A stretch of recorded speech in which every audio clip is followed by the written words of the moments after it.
অসম আৰু সৌৰাষ্ট্ৰৰ মাজত ৰঞ্জি ট্ৰফিৰ যি মেচ আছিল সেই মেচৰ কিছু আপডেট লৈ উপস্থিত হৈছোঁ। চাব গ'লে অসমতকৈ সৌৰাষ্ট্ৰৰ ক্ৰিকেট দলে বহুগুণে শক্তিশালী, কিন্তু এই মেচত অসমবাসীৰ কাৰণে কেৱল মাত্ৰ সেয়াই যেন দৃষ্টি আছিলে যেন ৰিয়ান পৰাগে মেচখনত কেনেধৰণৰ প্ৰদৰ্শন দাঙি ধৰে। সকলোৱে আশা কৰিছিল যে মেচত ৰিয়ান পৰাগে কিমান ৰান কৰিব, কেনেধৰণৰ বেটিং কৰিব, এই আশালৈ সকলো অসম ক্ৰিকেট প্ৰেমী ৰাইজে বাট চাই আছিলে। কিন্তু যেতিয়া সৌৰাষ্ট্ৰ দলে টছত জিকি বেটিঙৰ সিদ্ধান্ত লৈছিল তেতিয়াই নিশ্চিত হৈ গৈছিল যে ৰিয়ান পৰাগে আজি আৰু বেটিঙলৈ নাহে।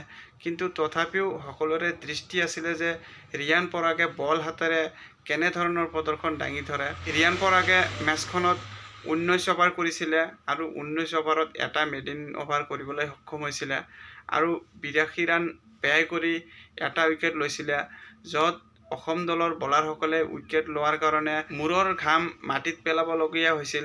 তেনে ক্ষেত্ৰত ৰিয়ানে ৰান বেছিকৈ খৰচ কৰিছিল আৰু অভাৰ বেছিকৈ কৰিছিল যদিও যে এটা যে উইকেট পাইছিল, এই এটা উইকেটে ৰিয়ানক যি মানসিকতা, সেই মানসিকতা কিছু আগুৱাই লৈ যাব, কিয়নো আঘাতৰ পৰা কামবেক কৰাৰ পিছত যি মেচ প্ৰেক্টিচৰ প্ৰয়োজন, সেই মেচ প্ৰেক্টিচত যি ধৰণে বলিং কৰিছিল, বিশেষকৈ 19 অভাৰ এটা মেচত বা এটা দিনতে 19 অভাৰ বলিং কৰাটো একেবাৰে কম নহয়। আৰু এই বলিঙৰ দ্বাৰাই ৰিয়ান পৰাগৰ পিছৰ মেচসমূহত বা আগন্তুক সময়ত অধিক মনোবল বঢ়াব বুলি আশা কৰিছোঁ।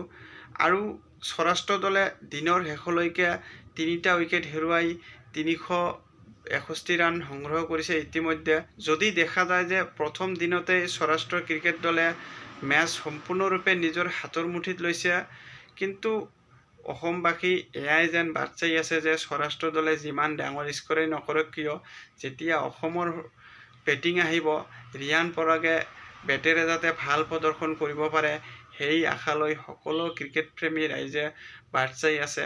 আশা কৰি আমি হয়তো অহাকাইলৈ ৰিয়ানৰ বেটিং নিশ্চয়কৈ আহিব আৰু ৰিয়ানে ভাল প্ৰদৰ্শন কৰি এই মেচত নিজৰ যি স্ক'ৰ কৰাৰ যি দক্ষতা, সেই দক্ষতা দেখুৱাই নিৰ্বাচন কমিটিলৈ নিৰ্দেশনা প্ৰেৰণ কৰিব পাৰে যে আগন্তুক যি ভাৰতীয় দলৰ মেচ আছে, সেই মেচৰ কাৰণে ৰিয়ানকো যাতে চিন্তা কৰিবলগীয়া হয় নিৰ্বাচন কমিটিৰ।